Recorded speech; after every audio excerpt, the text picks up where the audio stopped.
going to show you how to take one of these Dollar Tree $1 cutting boards and sublimate something onto it. A lot of people have done it. They have different methods.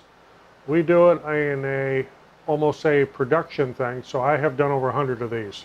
So I have a set way to do it and a quick way, but I'm going to do just one here to show you what our method is coming up.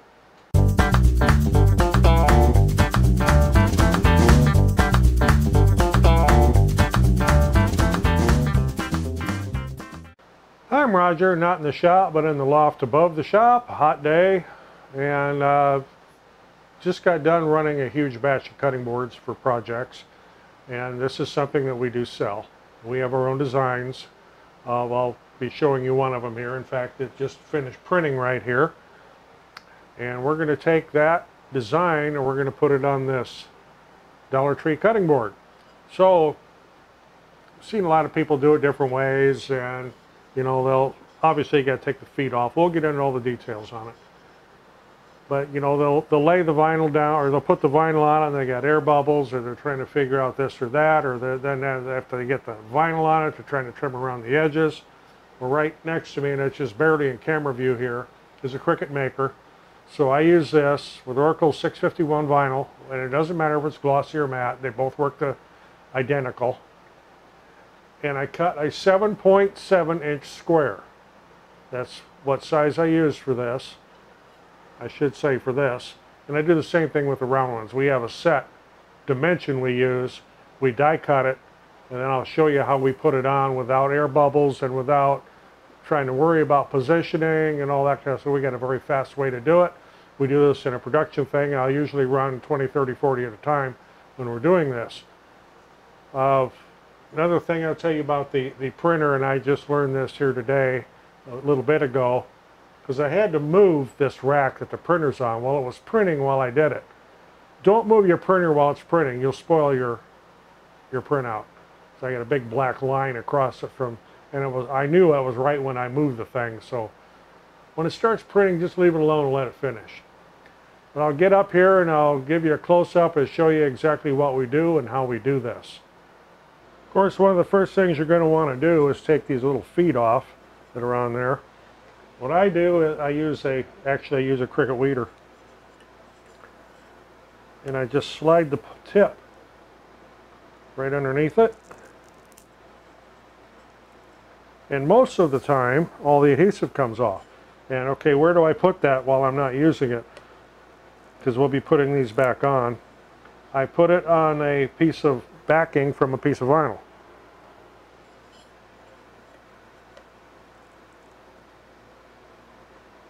Something you got to watch though is when you're doing this, you keep your thumb out of the way and don't poke a hole in your thumb. Done that before. So now you got the 4 feet off of there. And what you'll need to do next is clean that adhesive off. And I see people use Goo Gone and mineral spirits and just all kinds of things, and I'm going to show you how we do it. Okay, got this out here laid out on a towel on our counter. What do I use? 70% isopropyl alcohol. Buy that this actually came from some discount store. I don't know, my wife picked it up. Keep it in one of these little makeup dispenser things you can get at Dollar Tree, and you pump on that and it'll pump the alcohol up there. Get some going on it. Find that spot. Rub it just a little bit. It's gone. Oop, almost gone. Now it's gone. Most of the time you'll get lucky and the little pad will come off without leaving any residue behind. And another little hint for when you're using paper towels on this and you're doing the cleaning glass for sublimation and that, use the cheapest paper towels you can find. Just the generic cheap stuff, because there's nothing in it but just paper. So the next thing I do, another little paper towel piece here. We use Rapid Tack. And I'll put a little bit of a squirt on there. I don't just douse it and drown it. And I'll clean the glass with that, and I'll let it sit until I get my vinyl ready. Okay, I normally don't use a whole 12-inch square. We've got narrower rolls we do for this, but this is what I had handy. So load that in the maker here.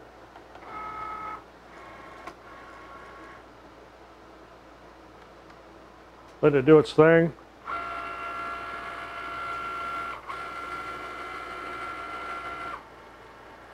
We should do several of these at a time and not just one at a time, because time is a thing when you're doing a lot of these. And if you're going to be profitable at it, you can't be spending an hour doing every one. We've got it down where we can turn one out about every 7 to 10 minutes, depending on the graphic. Okay, so there's my vinyl cut. Now we'll get over here and we'll put it on the glass.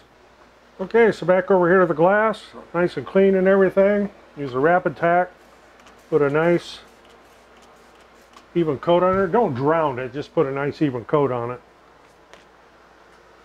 Grab my vinyl here, and I use a weeding tool to grab it by the corner so I can pull it off.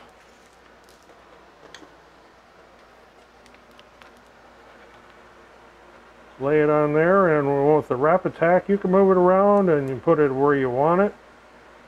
Get it exactly centered.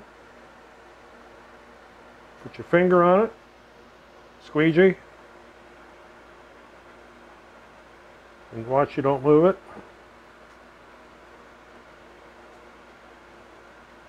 Make a pass up the center,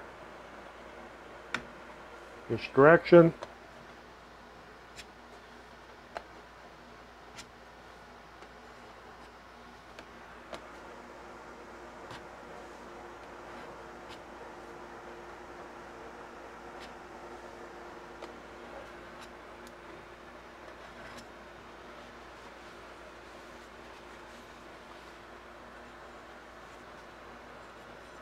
You can hold it up to the light, and if you happen to find out you got a little bit of a bubble yet, you can take it right out of there with the squeegee. And once everything looks good, we just set it off to the side for, well, of course here we're going to be doing this right away, but normally I'd set this off to the side for a little bit. But what I do then, this is an older mat where the I want to leave the plastic on there. I take my graphic. Of course, we don't mirror it because it's going to be going straight through the glass. And because I have a solid outline here, I know how to lay this. If you do not have a background, you'll need to take a blank one of these so you can still see through it and make a pencil line around it. I'll just set this on here, get it squared up where we want it.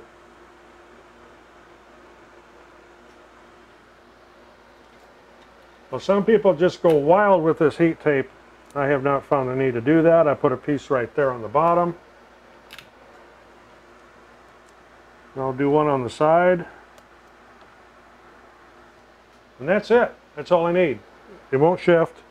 Now I'm going to take this over to the heat press, so I've got to turn the camera around. And we'll talk about the heat press a little bit. There's a few things there you also need to know, especially if you're going to be doing a lot of these.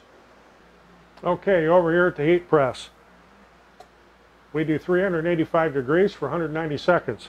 When you first turn your heat press on and it gets up to temperature, don't go trying to start cranking stuff out, because it's not gonna work. You gotta let it warm up and keep the heat plate over the bed so the bed gets hot too. This has been running here for about 20 minutes with nothing in it. I know a lot of people will do 45 seconds and look, and then 45 seconds and look, and we don't do that. We have too many of them to do in a production type setting. This setting works for us. There again, your mileage may vary, but this is what we do. Well, I just swing the press out of the way.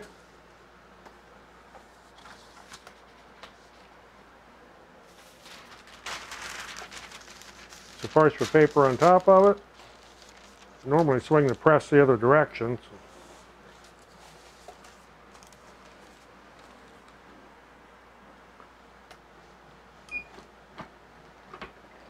And we just crank it down, let it run its 190 seconds.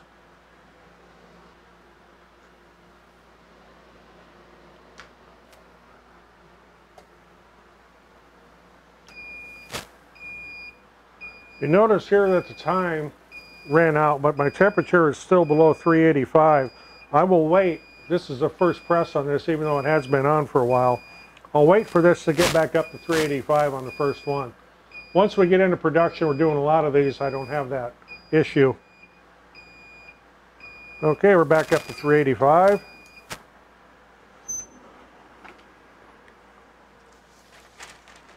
Take a look at this, everything looks good.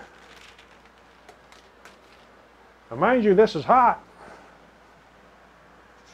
That's what I do with these. I take it and I will set it over on the stove. So there, of course, yes, I could cook with this, but we don't cook up here anymore. This is used to be kind of a guest house. I just use it for a studio, and we do a lot of our die cutting and sublimation and all that kind of stuff up here now. There's full kitchen with a refrigerator and all that. And so what I do now is I let this just sit there. I don't peel it, I don't mess with it, I don't do anything, I just let it sit there. Let it cool off till I can touch it easily. And incidentally, when you're sublimating mugs, make sure your graphics are right side up or you'll end up with a upside down cup. So that's a mistake. So there it sits. So we'll let that cool off and I'll show you how I get the back off. Okay, next thing you're going to want to do after it cools off so you can grab it. Just peel the heat tape off. Then I just lay this in the sink, upside down. Blast a little water on it. Let it sit a few minutes. No, it doesn't hurt anything. No, it doesn't dissolve the dye. No, it doesn't dissolve the ink. That is sublimated through that vinyl. It's permanent. I've seen people where they'll squirt a little bit and they'll scrape on it and they'll squirt a little bit and they'll scrape on it. You don't need to do any of that stuff. Okay, so after that set a couple minutes, just grab the paper, pull it right off the back. You'll see there'll be a milky white backing on it. I'll show you how to get rid of that. No scraping involved. A little cold water, Dollar Tree, little scrubby.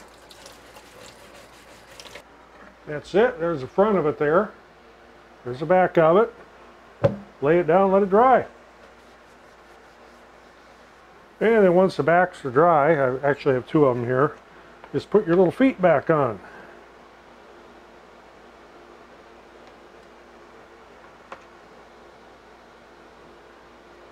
And if you find out that the adhesive fails on it, Gorilla Glue, a little spot of Gorilla Glue works very well. You just have to let it set for a few hours after you do it.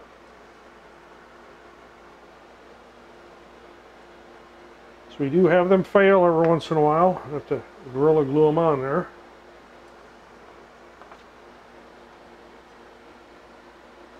Saving a piece of your backing paper from your vinyl is a good place to stick them little things after you take them off. There we are.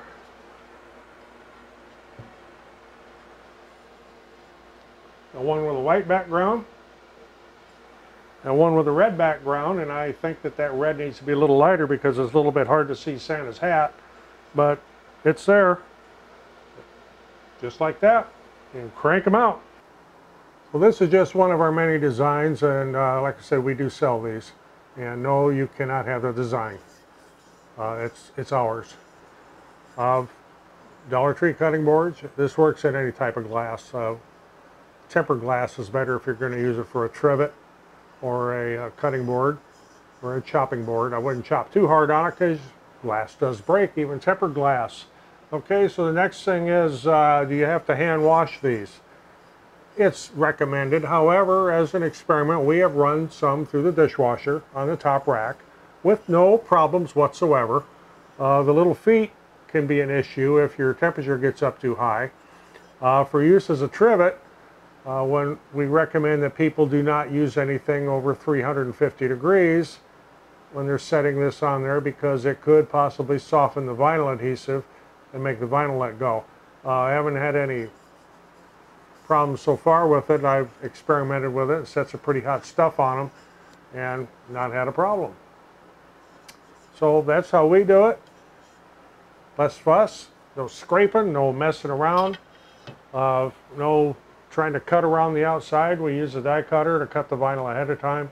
I normally have the vinyl in big rolls. I just didn't have any here. The only problem with rolls is when you get down to the end of the roll, you get something like this that wants to stay rolled up. And that's the end of a roll. Use Oracle 651. Like I said, it doesn't matter if it's gloss or matte. It works the same either way. As far as a paper release, it works the same either way. And, you know, I'd say people, they just want to mist it a little bit and then they scrape on it. You don't need to do all that crap. Just get the damn thing wet. Let it sit for a couple of minutes, peel the back off, scrub the milky stuff off, a little Dollar Tree scrubby. Let it dry, put feet back on, you're done. So, got anything out of this? Appreciate getting a thumbs up. It helps the channel. Otherwise, I'm Roger, up in the loft, not in the shop. Cutting boards. Die sublimation. Thanks for watching. We'll see you in the next one.